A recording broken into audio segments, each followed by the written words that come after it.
Welcome to the Lunch and Learn Marketing Series. This is the second of 4, and today's session is called Bring Your Story to Life, Make Your Business Stand Out.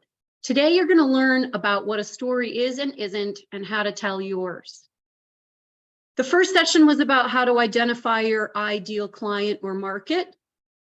And if you want to see the replay, it's on our YouTube channel. The third one will be next Monday, and it's all things about your website. We will incorporate what we have learned in the first 2 workshops and much, much more. And the fourth session is, now that you've done all that work, now you can create a business plan with way less stress because you've done half of what's important in the business plan. And so we'll show you how to pull everything together. All right, Steve, you can end the poll and we'll look at some results. All right, so most of you are startup.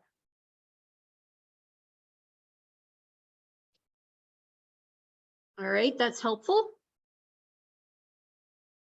And a large majority are professional or service. So actually, the way I've tailored this workshop is going to be especially appropriate to you or e-commerce people. Everyone else can benefit from it, definitely, but I slanted it a little that way. And then because many of you are startups, then many of you, it's just you working there, and a couple of other people maybe have 1 or 2 people. All right, and some of you did attend the workshop, the majority of you did, and some of you did not. Great, good to know. Thank you so much, those of you who shared.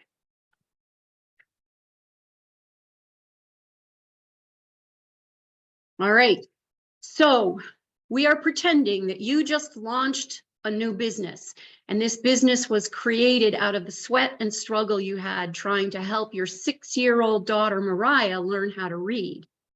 She wasn't learning it at school, and she was coming home frustrated every day. So you helped her by using fairy tales, because if there's one thing Mariah loves, it's fairy tales. And now you've developed a new product to help parents teach their children to read by using fairy tales too. From your time in some online forums, you know that there are other frustrated parents just like you, and your market research shows that there are other companies doing something similar but not identical. So you've developed high quality materials backed by research, you test it with people you know, and now you get ready to sell it. And you're calling this company Cinderella Reads. So now what? Now it's time to tell your story, the story of Cinderella Reads. But where do you start? Well, if you're like most people, you start here by telling about the company. So here's an example of something that the typical person would write. Cheryl Wilson founded Cinderella Reads in 2023 after her daughter Mariah was struggling to learn to read. After trying several other methods, she found that Mariah would listen to fairy tales. So she blended fairy tales with the latest educational research to create a program for parents to help their children learn to read too. It's based on cognitive science, 2 years of testing, and a sprinkling of fairy dust. So what do you think about that? It's not bad as far as it goes, but there's a few things wrong with this story. It's not that emotional. Cheryl was dealing with anger that the school wasn't teaching her daughter. She was frustrated that she couldn't manage to teach her either. And then she felt exhilarated once she got it. And we don't feel any of that in what I just read. There's no change for anyone. Mariah doesn't change, Cheryl doesn't change, the audience doesn't change. There's no action to take. It's just kind of a narration. And then there's no sense that Cheryl has empathy for you, the audience. It's just kind of facts. The only sign of any humanity is the tiny bit of humor that was at the end where she talked about a sprinkling of fairy dust. So where we're going to start is to help you learn how to tell your story with impact, not like that. So what is a story? A story is something that captures our imagination, that makes us care, and sparks insight, which in turn causes us to change. Now, there are other things that people might call a story, and it actually isn't. The first is an anecdote. This would be something like a short quip or a quote or information to support a discussion. And anecdotes can be very effective in their place, and it's not a story. Another one is a narration. This is a retelling of events. Now, oftentimes when someone is narrating, the person almost gets lost in telling this. And what's missing in a narration that exists in a story is the arc or the tension or a new insight or action.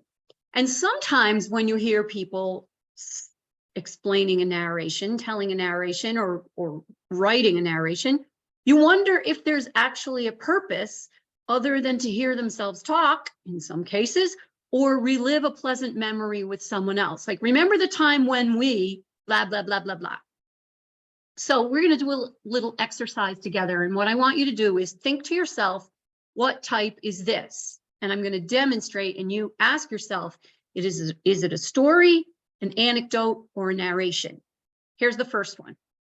Did you know that 25% of first graders struggle to learn to read? My daughter Mariah was one of them, and I ended up having to help her myself. Is that a story, an anecdote, or a narration?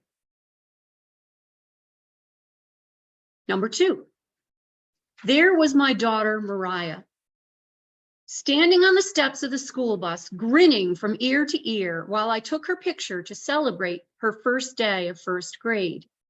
She couldn't wait to go to big girl school like her sister Olivia. 4 months later, we had to fight with her even to get on the bus. We knew that something was wrong. Our bright-eyed child had become sullen and withdrawn. We talked to her and the teacher. Oh, she's just a little delayed in reading. It's nothing to worry about. But it is. Mariah acts out at home. She never wants me to read a bedtime story anymore, and the teacher can't seem to help her. One day she flat out refuses to get on the bus. We're at our wits' end. What's a good parent to do? Try and figure it out ourselves, I guess. So we try the one thing Mariah will still listen to: fairy tales. Stories of daring and love and happily ever after. We read to her for a while, and then we try some things to help her to read, making it all part of the fun. Recapture her delight at hearing stories. It doesn't work at first, but at least she's listening. Slowly but surely, we hit on the right combination of fun and challenge and teaching, and Mariah is off and reading. And she skips onto the bus once again with the sparkle back in her eyes. Is that a story, an anecdote, or a narration? Number three. There was my daughter Mariah, standing on the steps of the school bus, grinning from ear to ear while I took her picture to celebrate her first day of first grade. She couldn't wait to go to big girl school like her sister Olivia. 4 months later, we had to fight with her to get on the bus. We knew something was wrong. Our bright-eyed child had become sullen and withdrawn. We talked to her and the teacher. Oh, she's just a little delayed in reading. It's nothing to worry about. We keep reading to Mariah at bedtime. Over time, her love for stories overcomes her frustration, and she's off and reading and skips onto the bus once again. Is that a story, an anecdote, or a narration? The first one was an anecdote because it had no arc at all. It wasn't really emotional in the least, and it required no change. The second one was a story. It met all the criteria. It captured our imagination, it made us care, and it sparked insight, which caused us to change. The third one sounds like a story, but it wasn't. It was a narration. And why wasn't it a story? Because it might have made you care with the vivid description. It was the same description I used in the story. And it might even capture your imagination if I told it well. But no change happened in the narration. Mariah didn't really change, and neither did the parents. Just we kept repeating the same activity, and over time, she just kind of grew into it. So it doesn't have the right structure. And we're going to use structure in just a minute. Now, you can effectively use all three of those narrative types, and each one has its place. But it's important to know which it is and why you're using it, so you use it on purpose and don't mistake something for a story when it isn't. So for now, I'm going to focus on the story since it's the most powerful. As I said, a story has a structure, and that structure has 5 parts. The introduction. This is the description of normal life with no hint of what's to come. The inciting incident is where tension gets inserted into the story and it is impossible to stay the same from now on. The climax is, will the hero succeed or fail? You're not sure.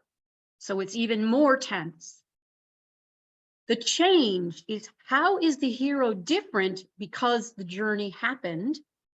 And the resolution means all the tension is gone, all is well, the problem has been solved.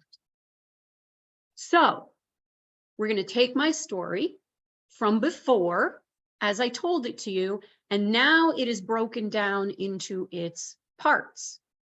And you don't need to read the whole thing because you heard it already. So I've highlighted the first line of each section of each part. So you can see that this story goes in order. Introduction first, inciting incident, then the climax, then the change. And the change and resolution is all together in that last paragraph. Because remember, a good story captures your imagination, makes you care, and causes change. And good structure takes the reader or listener on that journey. It takes the reader or listener on an emotional journey to a purposeful end. Now, you might already be thinking, oh, I can see maybe how I can incorporate this into my stories. I can see maybe what's missing. And if so, that's good, because that's what I want you to do after this session. And if not, that's what the Q&A time is for. All right, so besides the structure, now we have 3 elements of a well-crafted story. These would be characteristics contained within your story. The first is detail, the right detail. The purpose of the detail is to excite the imagination, to help someone feel that they're part of the scene. And you only want the detail that's germane to the point of the story and furthers the action. An example from the Cinderella Reads story is, we knew something was wrong. Our bright-eyed child had become sullen and withdrawn.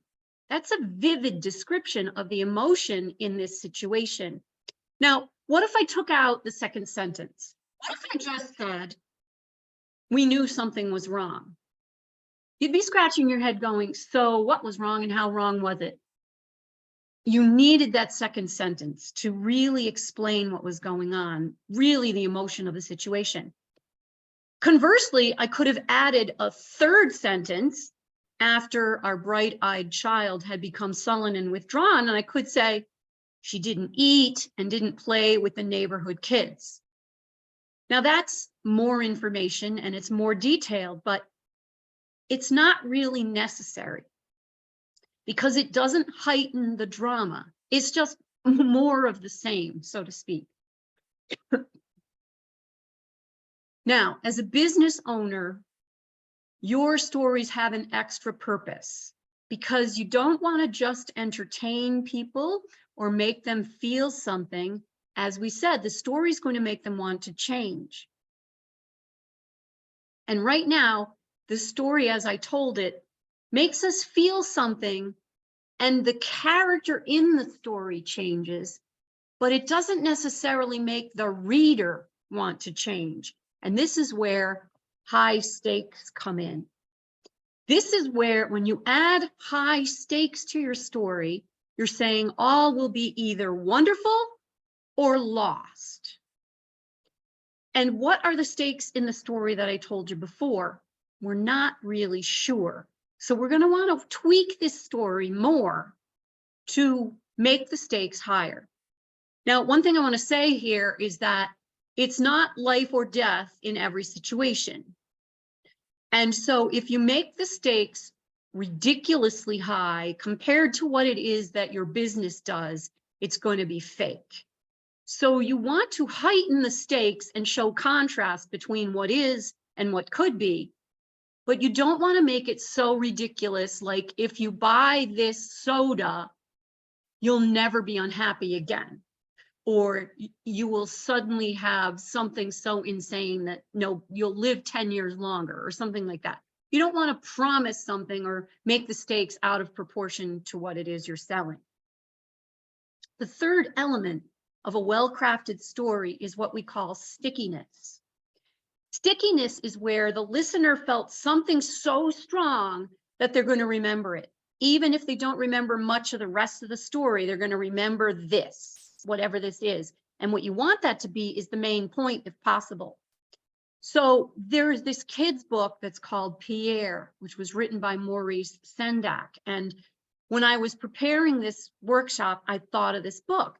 Now, the story is about this kid named Pierre who says, "I don't care," to everything anyone says. The mother says something, he says, "I don't care," etc. Now, I didn't remember the name of the book and I didn't remember the author, but all I had to do was Google "I don't care" book, and Pierre showed up on Amazon, as well as a video of somebody reading it. That phrase was so memorable that it stuck in my mind from childhood until now. So in that case, what made it sticky was the repetition, which is one thing you can use to make something sticky. Repetition. Repeat a phrase over and over and over. Now, another way to make something sticky is to choose words that evoke emotion, that paint a picture very vividly, or have stronger sounds that sound like the thing. And some examples of that are: not sticky would be nice, and then sticky would be delightful or charming. Not sticky would be hurt. Sticky would be broken, cut, wounded, suffering. Not sticky would be sad. Sticky, sobbing, dejected, bitter. The sticky words are more vividly depicting the emotion or the situation. And in some cases, like broken, cut, bitter, they sound like they mean. Another thing you can ask yourself when you're looking for sticky words like this is, does it sing? I use this phrase a lot when I'm writing lyrics for my songs. They might look good on paper, but when I sing them out loud, they don't sound so great. They don't flow. So if you're going to tell a story, especially on video or in person, you want to make sure that your words sing, that there's a rhythm to them that makes sense. Now, the best way to get good at this is to practice.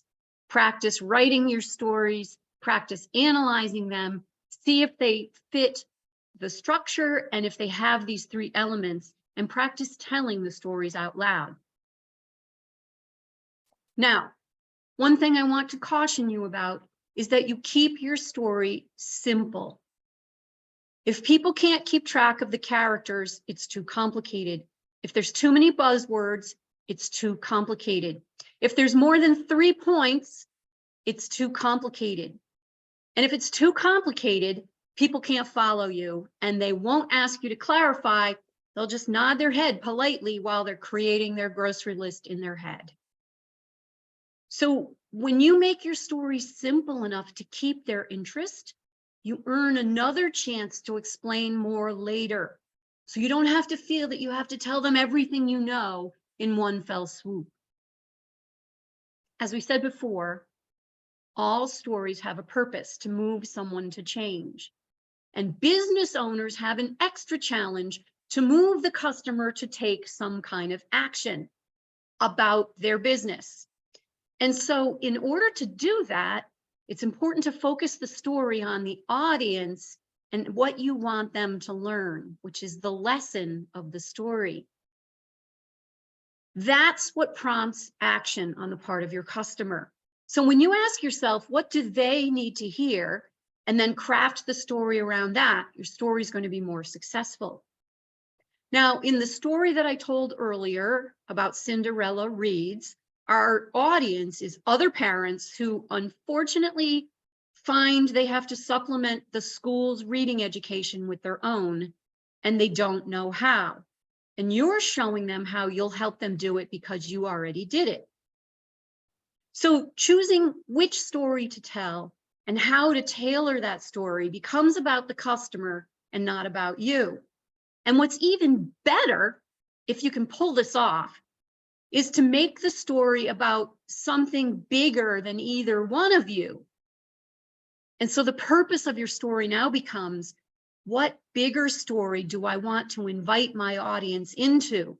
What story and details will help someone see themselves and move them to change and to want to be part of this larger story? So we have a filter that asks, is my story compelling enough, and does it have a larger purpose? Now, as the story stands the way I told it to you a couple of minutes ago, the story is about me, or Cheryl, and her daughter, Mariah. Other parents, you all, if you're parents, can probably see yourselves in the story because they want to help their child too. But what are the stakes? And that's another way of asking if the story is big enough. So we can make this a bigger story by talking about who and what Mariah can become now because she can read, and what potential could have been lost to the world if she didn't learn to read. And so we're going to recraft the story in a minute. So reminder, now that we have that perspective, which details do we choose to leave in or take out or add? When you look at the bare bones of your story, you ask yourself, what's extra? What am I missing? And what am I going to keep in? Only those that encourage the listener to long to be part of this bigger story, to picture themselves taking this action you want them to take, even if it's hard, because a lot of times it is hard. So when in doubt, leave it out. And that's easier said than done. It's easier to make things complex than it is to make things simple. I know because I've done it myself tons of times and find myself having to edit stuff out routinely. Because again, when people can't picture something right away, they tune out. And you have anywhere from maybe 15 to 60 seconds to capture their imagination. 60 seconds is if you're talking, 15 seconds is if they're reading. Otherwise, it just sounds like more blah, blah, blah, like we said before. So I've edited part of my story, the first part of my story, to make it more complex so you can hear what not to do. And I'll show it to you in just a minute, but I'm going to read the first part, which is the same. So the first part, before you see it on the screen, is the same as the story before. There was my daughter, Mariah, standing on the steps of the school bus, grinning from ear to ear, while I took her picture to celebrate her first day of first grade. She was one of the 4 million children in the CSY operating in the self-same undertaking and was enthusiastically anticipating the adventure that awaited her. All right, so you can already tell this is awful. And now we're going to talk about why. This is something that we often do. It's funny here, but I bet if you read about pages on a lot of people's websites, or go back and look at some of your stories you might be telling, you might be doing the same thing. And this is the curse of knowledge. Because what do? We know too much, so we explain too much, like unnecessary statistics. That makes no one feel anything ever. Doesn't mean you never use statistics, but not here. I used an acronym. I bet you don't know what it means because I made it up. It means for current school year, in case you haven't guessed. And then I use big words and the passive voice. Instead of saying she couldn't wait to go to school, I say she was enthusiastically anticipating the adventure that awaited her, which no 6-year-old would ever say. It's really hard to go back to the beginning and talk to beginners. And yet that's exactly what we all have to do. We have to strip everything else away and not feel like we have to tell them everything we know or show just how smart we are, because people can only handle so much information at once. And again, you want to earn the right to teach them more. So we're going to change the story to add or subtract to make it not only emotionally compelling, but also include what must be there, make it sticky, and prompt the reader to change in some way. The first part of the story, I changed nothing, which is why it's grayed out. Now we get to the part I changed. I added what's in green. You can see I am trying to amplify the emotion and amplify the stakes. If professionals can't do it, what makes us think that we can? Boom. Here's the problem. It's really bad. It's so bad. My problem is way down here because I can't do it. And then what are the stakes? If she doesn't learn to read now, it could haunt her for the rest of her life. High stakes. Learn reading when you're young. If not, here's where you are. And if so, here's where you are.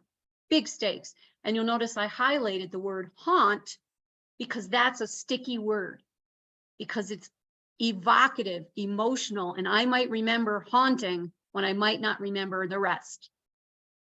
And then I changed the last paragraph to talk about the wonders of what could happen, all because Mariah has learned how to read. We now imagine what's possible. So we see the difference of this could haunt her for the rest of her life, and imagine what's possible. She could become a doctor. She could become a worker who goes overseas and helps people find water in places where they don't have any. She could do all kinds of things in her life, all because she learned this crucial skill. And I highlighted guts because it's a sticky word. So I amped up the stakes and the emotive words in my changed story. All right, so great. Fake story, fake business, fake everything. So now it's like, how can we use this story? Assuming you're the business owner, you wrote this story, great. Now, how can you use it? Well, the first way you can use it is you can tell it pretty much as I wrote it as part of a presentation that you're giving. You'd put a little bit of framing before and after the story, but the story would be intact. So that's option one, tell the story. Option two, you can modify the story to make it be the about page on your website by this. Is your child struggling to learn how to read and you're frustrated that no one is able to help them? I felt that way too. Now you got the story in the middle, and now you have stuff at the end to encourage, to tell people, your audience, that that's why you founded this business. So you could help them do the same thing with their kids. And now, do you think someone's going to be more likely to buy your product? You better believe it. You can also use this story, because you framed the story, to write the tagline for your website. Before that, who knows what you would have said? It might have been something really cute, but not necessarily all that appropriate or not leading them in a direction. So because I wrote this story, I now have this tagline: empowering parents to teach the magic of reading. And lastly, when someone asks you what you do for a living, because you wrote this story, you now don't say, I have an online course that helps parents teach their kids how to read. Now you're going to say something that encourages them to ask a question, something along the lines of, I'm a reading magician, or I help parents of early and elementary school kids get their kids to school with a smile. You haven't said how yet. And so immediately people are going to go, oh, reading magician, what's that mean? And they're going to ask you. Or I help parents of early elementary school kids get their kids to school with a smile. They're going to say, how do you do that? And now you can explain. And now they have invited you to at least tell a little bit of your story, maybe just hint them with a little bit of the story. And then if they keep asking more questions, you could tell the whole story. So you can see that by me writing the story in a way that was about the customer, that raised the stakes, that actually made it about a bigger story of the universe, of our society, of how much one person, the difference one child can make when they learn how to read, that started you on the path to do everything else associated with your business. So what about your story? There are some things I want you to understand, or I want to reiterate from what we've already said. It's okay to use an anecdote or a narration and a story. Everything doesn't have to be a story. And there are a couple of other narrative forms that I didn't talk about because they're a little less common, and that is proverbs or fables. Proverbs are similar to an anecdote, but it's a short saying that states a general truth about life. For example, it's not the days in your life, but the life in your days. That's a proverb. And those are great for quotes. And you could even insert them into some of your stories if you want to. A fable is a tale that teaches a lesson or a moral. It often has the same structure as a story. And the difference is that in a fable, oftentimes the lesson is spoken out loud, where sometimes with a story, the lesson's implied and the reader just gets it by hearing the story. Now, what's not helpful about your story? Simply citing facts. Facts are necessary to support the story. So, for example, on your about page or on your home page of your website, if you had a part of your story, you can always show facts in another section of your website and say, did you know that 25% of first graders struggle to read? You can use facts, but you want to use them when appropriate and not in place of a story. You especially want to use facts after you've captivated the person with the story. Don't lead with them, because facts are what people use to help justify the decision they're already on the way to making. Another thing I want to tell you is that you do not have to start the story at the beginning. It doesn't have to go in the order of the sections that I told you. Sometimes it's more effective to start your story at the crisis point to help the reader feel the problem before they feel anything else. It depends on the circumstances. So you're going to want to play with it. And I was actually working with a SCORE client of mine about this and saying, you don't have to tell the story in order. In this case, I was suggesting that she didn't tell the story in order. And here are some examples of how this approach could be successful. I could start the story by saying something like, I sat at the kitchen table with my wife, hangry and frustrated. Another takeout meal having been thrown in the trash because we just couldn't bring ourselves to eat it. So in this case, you're a business who's developed a revolutionary takeout food warmer that preserves the color and texture of the food. And you started the story with the climax, and then you backpedal and tell something about what happened, but they're already hooked because they felt that way themselves, and they go, oh my gosh, that's totally me. Or here's another example. I opened the front door to the apartment I shared with my husband, and all the furniture was gone. You sell divorce recovery services. You think that's going to capture someone's attention right away? You better believe it. Sometimes it seems like overkill, so you don't want to overdo the use of it, and it might not be appropriate, but know that you do not have to go in order. Now, your story matters if it helps your customer feel like you understand them and can help them.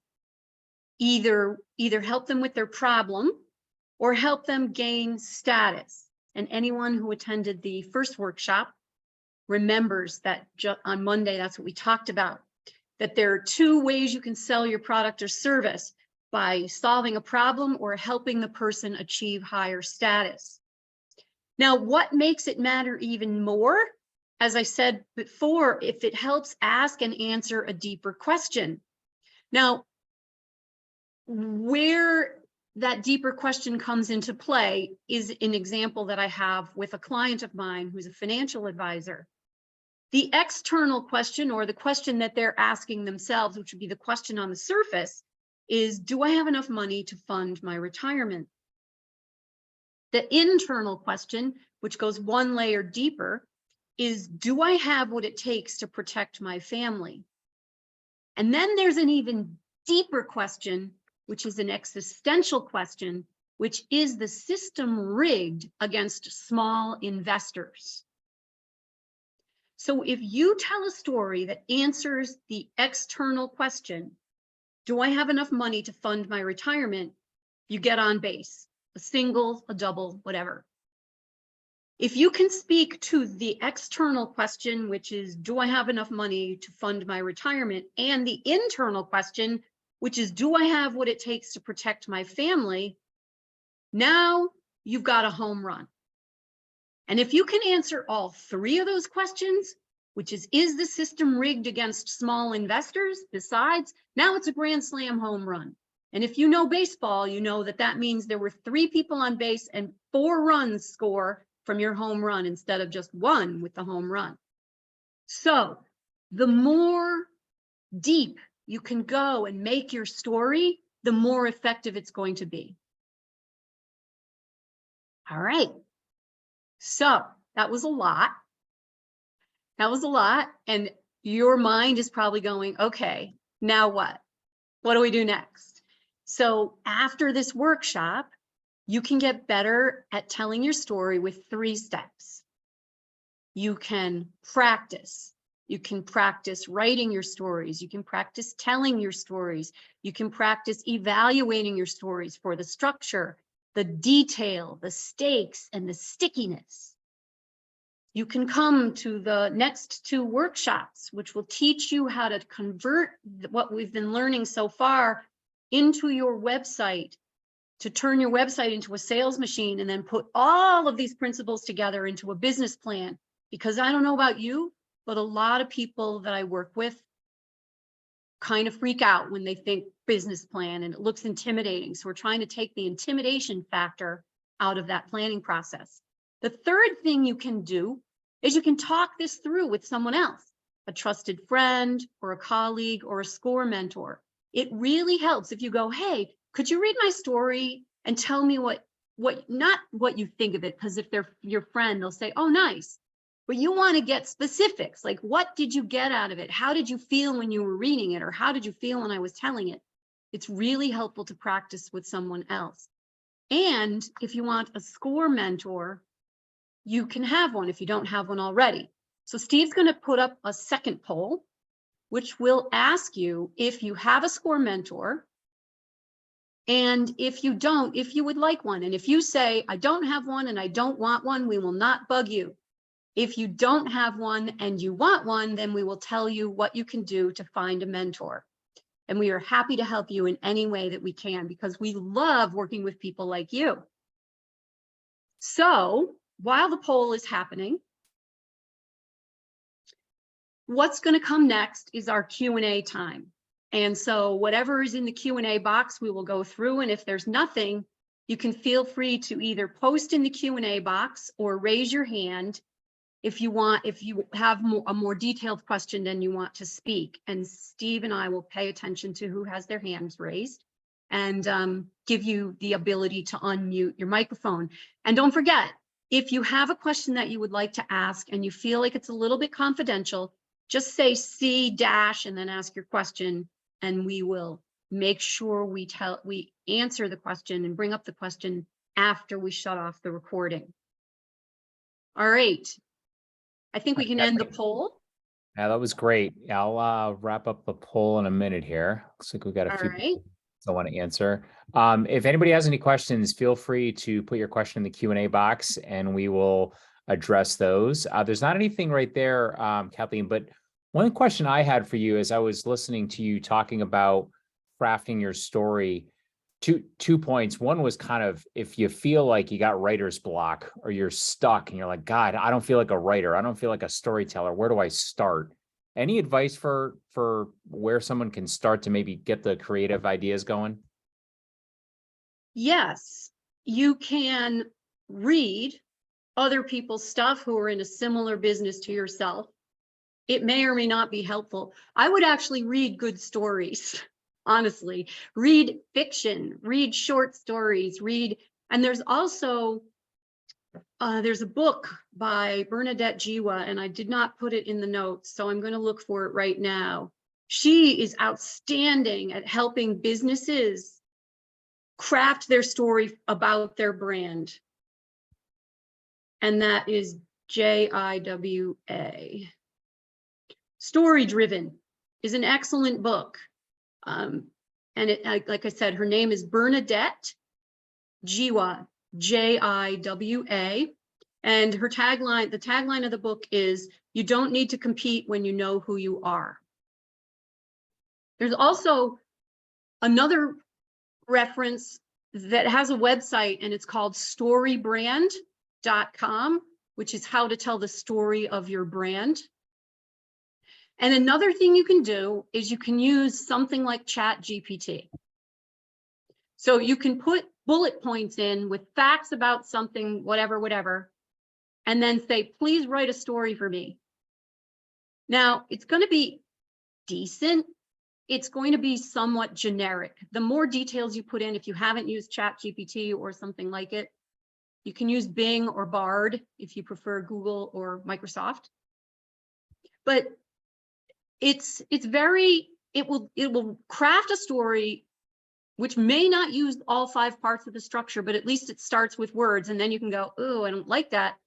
But at least it starts, so you don't have a blank page, and you can copy and paste it into your word processing software, and you can just start editing from there until you add the important stuff to get it in the structure that you need, or take out what sounds boring and make it more emotive, because it's easier to change something in a sense than it is to start with a blank piece of paper. Yeah, and Christine just made the point about what you don't about Chat GPT is that I know very little about it, is that you don't own what Chat GPT comes up with. And I think your point, if correct me if I'm wrong, is more of using it as a way to kind of get the idea generation process cooking, just to get some thoughts on the page and then help give you a start to help kind of massage it from there. We got a good question from Susan that was similar to something that was working in my brain too, which was, I was thinking about how you tailor your story for different audiences, whether it's an elevator pitch where you run into somebody, or an ad, or a formal presentation. And she said, how would you modify that story for a pitch, contest, like with fewer words? Right. I would take that story and make it way shorter. You definitely want to still capture the essence of the emotion, but you would have to take out a ton of detail to make it work in a pitch setting. You would almost use what let's see, where was that?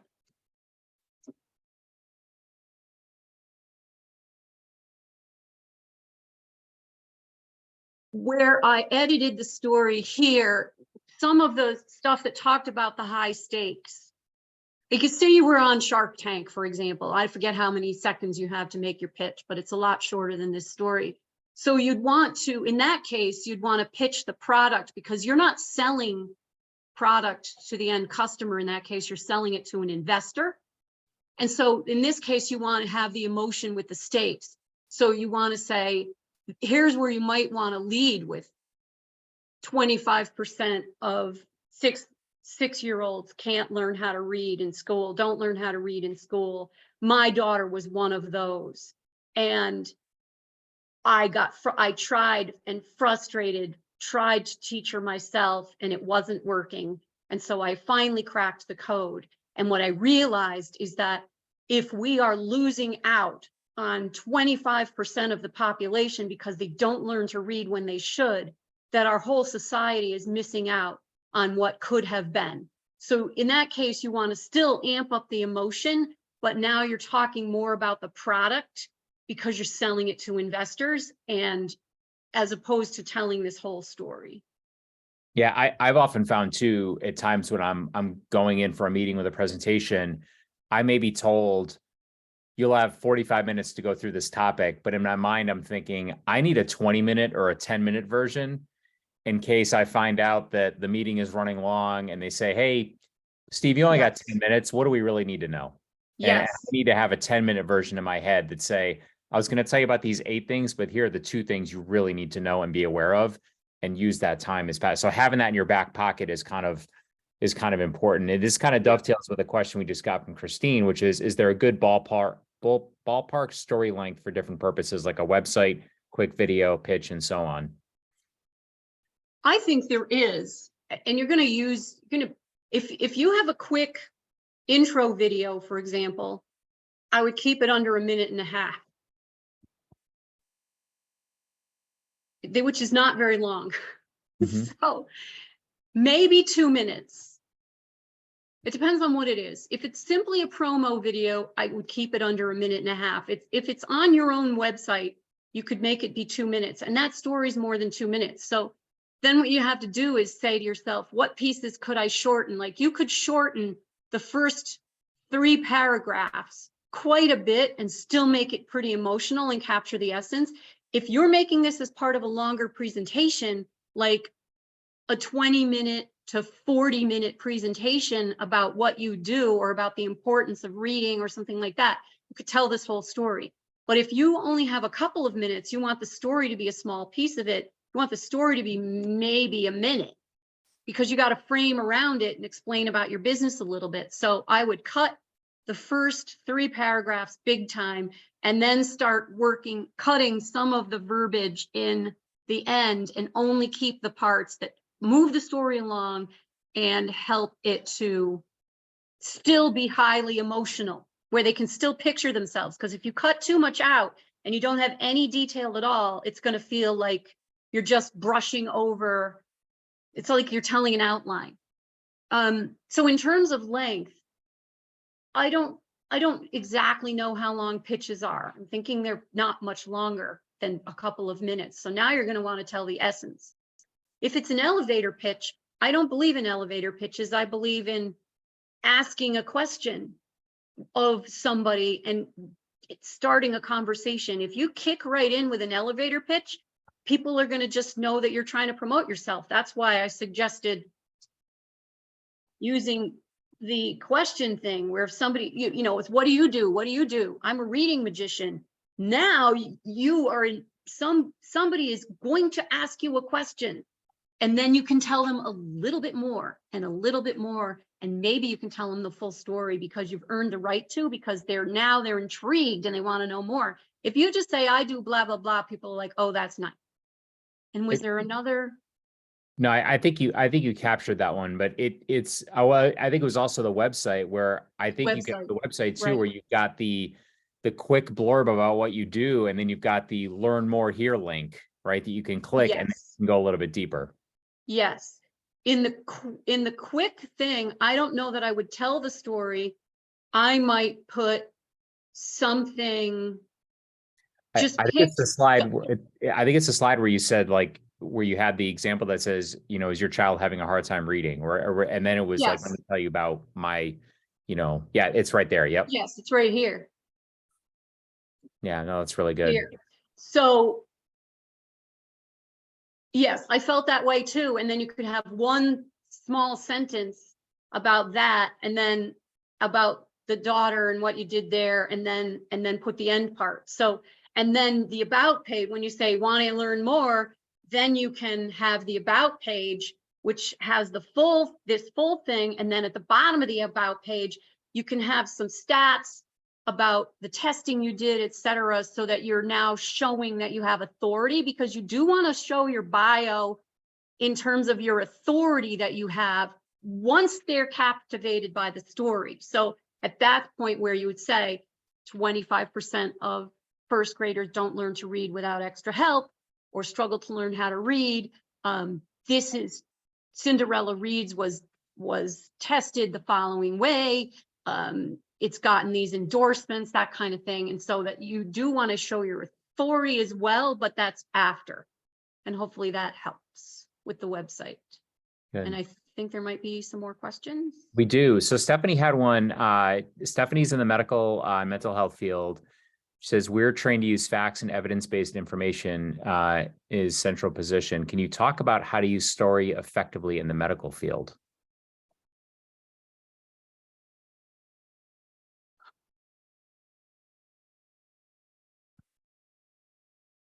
Depends on the slant. What is it precisely? What is it precisely that this business does?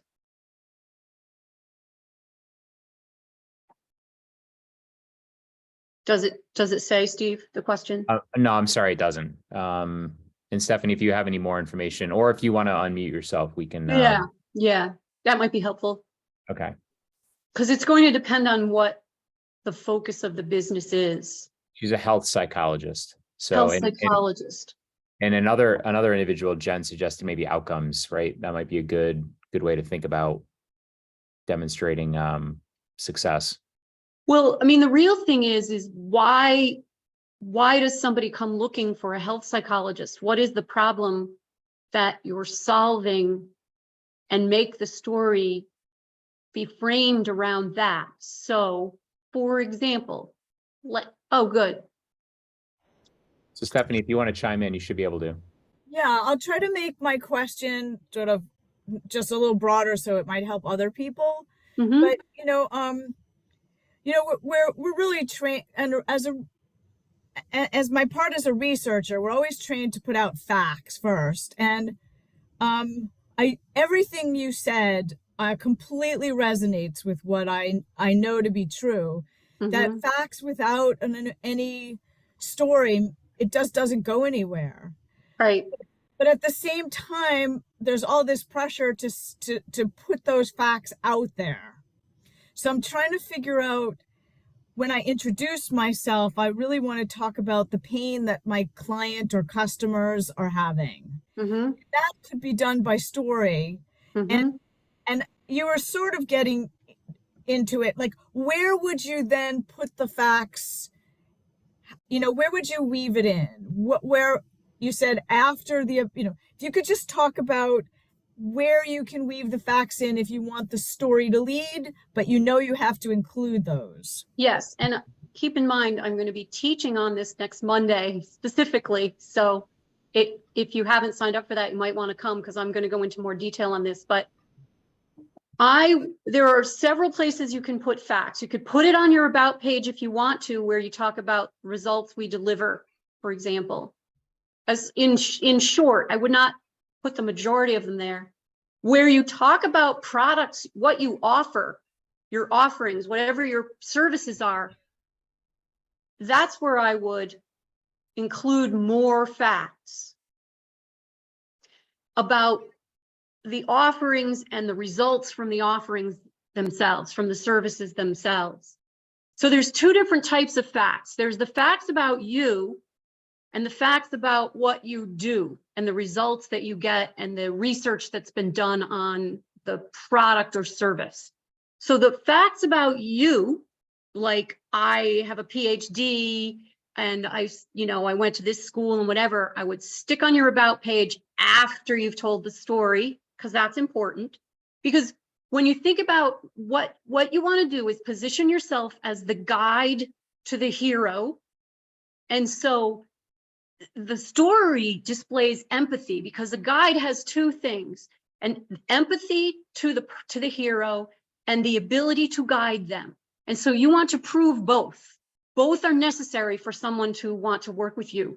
So the story shows your empathy, and the facts about your biography and your credentials show your ability to actually help them. Because a good story is fine, but if you don't actually have the credentials to help them, people will be like, yeah, great, I'm glad she understands me, but I think she's a lightweight. So you want neither to be true. You want, yes, she totally gets me, and I trust that she can help me because she's got these credentials. So that's fact group number one. Fact group number two is the service itself and the results that people get.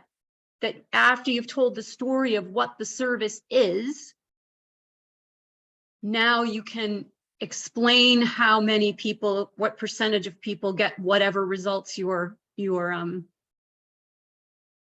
selling. Because as I say to everyone that I coach, you don't sell the process, you sell the results. And in your case, the results aren't always immediate. So it's not like 50% of people, made more money, made more sales. That's easier to measure. This is a little harder to measure, but there have to be ways in which you can describe the results in a way that are fact-based. And I hope that's helpful. And if not, feel free to follow that up.